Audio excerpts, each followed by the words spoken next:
Hello everyone, welcome back to my channel learning with Lakshita. आज इस video में मैं आपके साथ डिस्कस करने जा रही हूँ कंपटीशन मेथड्स जो आईसीएसई बोर्ड करंट ईयर के लिए यूज़ करने वाला है।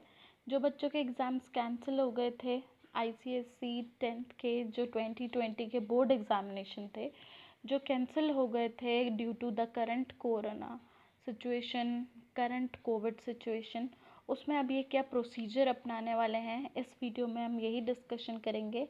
होप कि आपके लिए इजी होगा समझना इस वीडियो के थ्रू कि एक्चुअली में आपको जो मार्क्स मिल रहे हैं, जो आप मार्क्स गेन करने वाले हो, उसका तरीका क्या है। तरीका भी पता होना बहुत ज़रूरी है, ठीक है। और आपके आईसीएसई बोर्ड ने कंफर्म किया है कि उन्होंने जो मेथड डेवलप करा है, ये उन्होंने खुद नहीं डेवलप करा, उन्होंने बहुत प्रीमियर इंस्टीट्यूशन की हेल्प ली है जो कंट्री के अराउंड हैं, और जो स्टैटिशियंस हैं उनसे उन्होंने ज़्यादा हेल्प ली है ताकि ये आपके लिए एक नई इवैल्यूएशन टेक्निक डेवलप कर सके। क्योंकि करंट कोविड सिचुएशन में it was not possible to conduct exam. As you know, सबके अंदर एक फेयर है ड्यू टू कोरोना। कोई भी अपने बच्चे को एग्ज़ाम सेंटर नहीं भेजना चाहता क्योंकि कोरोना की सिचुएशन अभी फ़िलहाल वर्स में है हमारी कंट्री में। तो चलो let's get started with the video. इसमें हम डिस्कस करेंगे बेसिकली क्या क्या ये फैक्टर्स यूज़ करें कंपटीशन के लिए, और फिर हम बोलेंगे जो एल्गोरिथम है ये कैसे सेटअप करा है इन्होंने ताकि एक इवैल्यूएशन टेक्निक ऐसी मिले जो यूनिफॉर्म भी हो और बैलेंस्ड भी हो, ठीक है। और यहाँ तक कि बच्चे की उसमें पोटेंशियल फुली तरह से रियलाइज़ भी हो। तो 3 फैक्टर्स दे रखे हैं बेसिकली आईसीएसई बोर्ड ने। सबसे फर्स्ट है average of a candidates best 3 papers marks in the board examination, ठीक है। जो आप बोर्ड एग्ज़ाम दे चुके हो that is put in category A.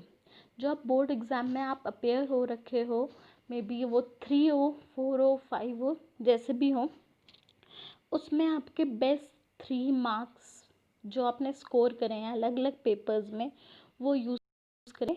आगे उन्होंने वैसे ये भी बताया कि बाय चांस अगर बच्चे ने 3 पेपर्स दिए हैं, only 3 papers he have given, क्योंकि उसके सब्जेक्ट के अभी तक 3 ही पेपर आए थे, तो 3 में से बेस्ट 2 का एवरेज लिया जाएगा। अगर किसी ने 2 पेपर दिए हैं तो देन 1 का एवरेज लिया जाएगा। एवरेज क्या, वो 1 अकेला हो गया।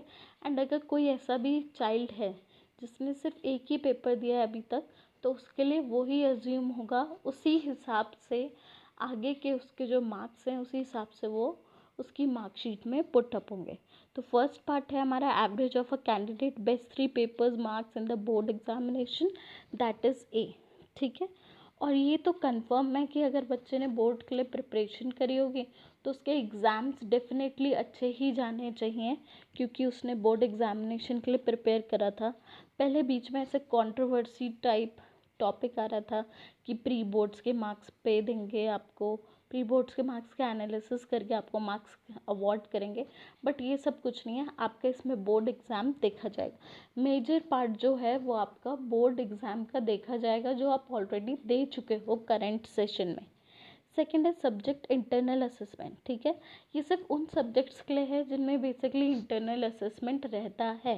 जैसे फॉर एग्जांपल आपके साइंस के सब्जेक्ट्स में और मैथमेटिक्स में तो नहीं रहता शायद, बट बहुत सारे ऐसे एग्ज़ाम्स हैं जिनमें ऑलरेडी एक इंटरनल असेसमेंट होता है। For example physics, chemistry, biology, इनका जो थ्योरेटिकल पेपर आता है that is of 80 marks and बाकी 20 मार्क्स होते हैं आपके इंटरनल असेसमेंट के।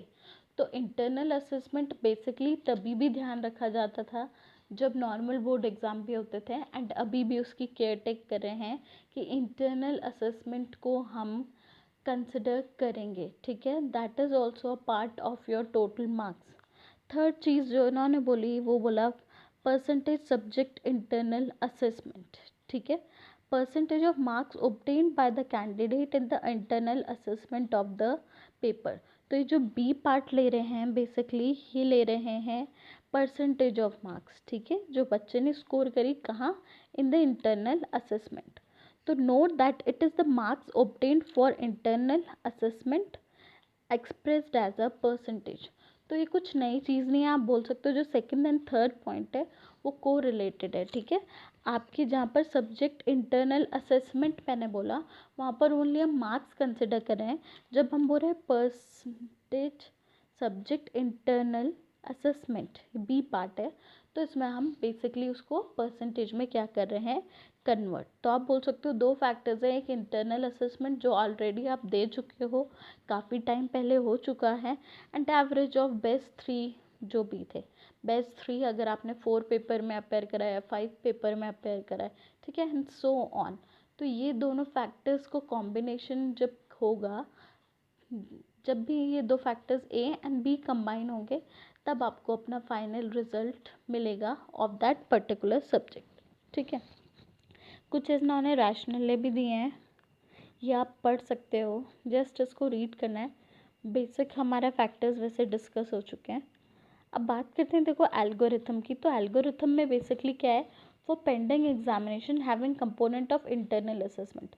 जैसे साइंस वालों का बायोलॉजी छूट गया है, और जोग्राफी भी छूट गया है पूरी क्लास 10th का, इकोनॉमिक्स छूट गया है for the commerce background, Hindi और ग्रुप 3 पेपर्स, ठीक है। तो इनमें बेसिकली क्या है कि इनमें एक इंटरनल असेसमेंट होता है 20 मार्क्स। तो बेसिकली उसके लिए इन्होंने मेथड बोला है, क्या करेंगे हम, अगर फर्स्ट की अगर हम बात करें, obtain the paper board exam marks percentage of marks obtained by the algorithm which may be awarded to the candidate for the board examination in the paper by। तो बेसिकली कैसे लोगे, जो paper board exam marks percentage है that will be 0.7 of A part and 0.3 of B part, ठीक है। जब 0.7 and 0.3 को add up करोगे तो टोटल फैक्टर कितना आ जाएगा, 1, that will be equal to 100%। तो 70% आपका ए वाला फैक्टर काउंट होगा, ठीक है, एंड 30% कौन सा होगा, बी फैक्टर काउंट होगा। 70% ए का मतलब ये है 70% में आपका वो एवरेज आएगा जो आप स्कोर ऑलरेडी कर चुके हो, जो बेस्ट एवरेज आपका निकल रहा है, बेस्ट 3 का या बेस्ट 2 का या सिर्फ ओनली 1 का। और जो ये 0.3 बी है, इसमें बी क्या इंडिकेट करा है, बी इंडिकेट करा है आपका इंटरनल असेसमेंट, वो भी आप ऑलरेडी दे चुके हो अपने स्कूल में, जो 20 मार्क्स ईच होता है।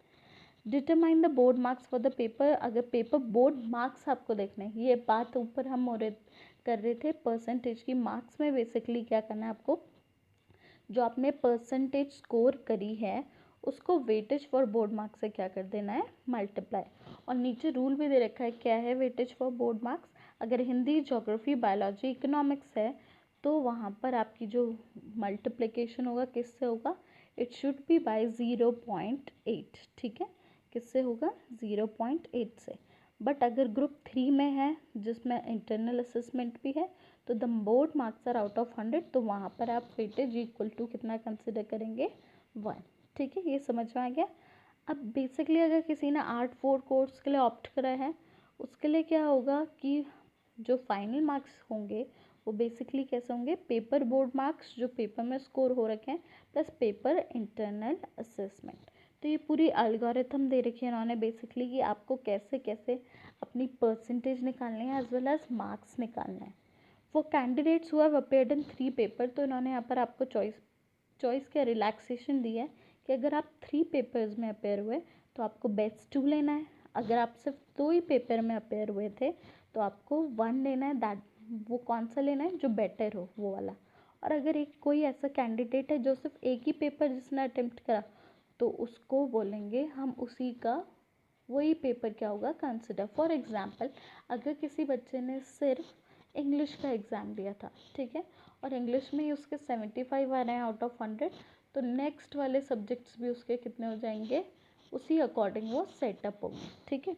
अब नोट है, इन्होंने नोट बोला है कि to compute any average convert all marks to percentage को, अगर आपको बेसिकली एवरेज देखना है जितने भी मार्क्स आपको उसको परसेंटेज में कन्वर्ट करना पड़ेगा, ठीक है। ये मार्क्स तो आपको बोर्ड अवार्ड ही करेगा क्योंकि आप ये पेपर राइट कर चुके हो।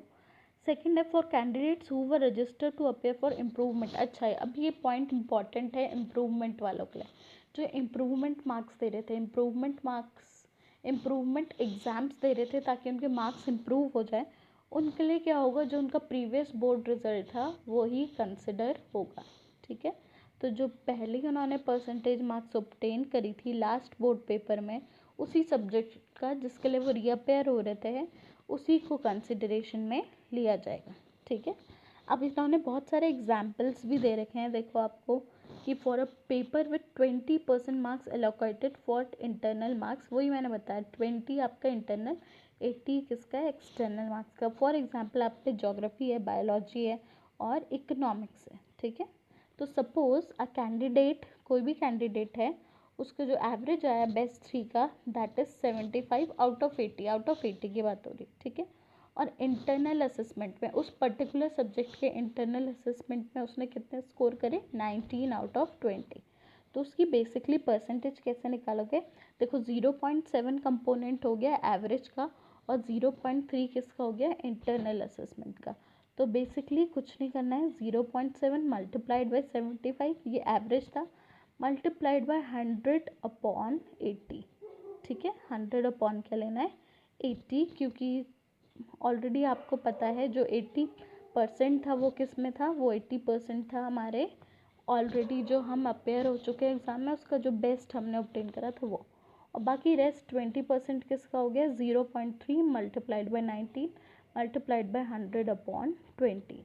तो उसकी परसेंटेज जो आई वो आई 94.125, ये जो पर्टिकुलर एग्जाम्पल ले रखा है। और बेसिकली अगर हम इसकी वेट मार्क्स देखेंगे तो कितने आएंगे, that will B multiplied by 0.8।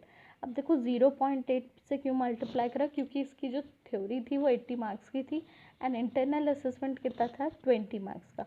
तो अगर आपके पास सब्जेक्ट्स हैं geography, biology, economics and Hindi, then you have to multiply your percentage with 0.8, and then what will be the final marks in your paper, that will be 75.3 plus 19, that will be equal to 94.3।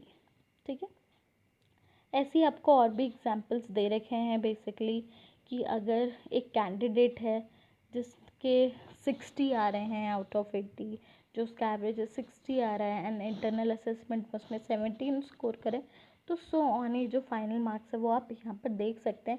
Examples भी दिया है, अगर आपको अपने best 3 marks पता है तो आप इजीली कैलकुलेट कर सकते हैं, बट इसके लिए आपको इंटरनल मार्क्स भी ऑलरेडी पता होने चाहिए, तब जाके आप अपनी एग्जैक्ट परसेंटेज को कैलकुलेट कर सकते हैं। ठीक है, ये कुछ एग्जांपल्स दे रखे हैं।